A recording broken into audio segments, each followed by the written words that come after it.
The last couple of years have seen a decrease in the number of fishes displayed at the Bangalore Government Aquarium. The aquarium has 83 tanks, but now it only hosts 33 species of fishes. Bangalore's Government Aquarium started in 1983. It is the second largest government-owned aquarium in India. Due to lack of funds, it has not been renovated for a long time. There was a lot of proposal to the government, and government is looking up. I think another year it will be a big shape. The rest of the things you have seen oddly today, I think 30 or 40.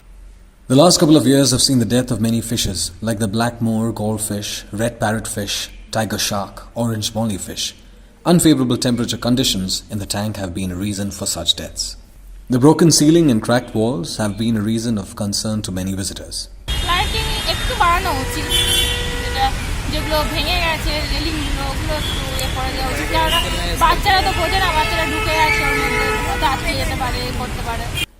Experts say the aquarium can be well maintained only if it is curated, keeping the ecosystem of fishes in mind.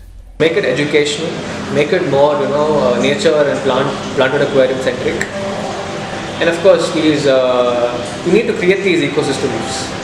And each tank has to be a different ecosystem that we create. And people will recognize it, and a lot more people will come. It seems like for Bangaloreans to experience a glimpse of aquatic life, they have to wait until the officials bring up a new plan after this year's budget.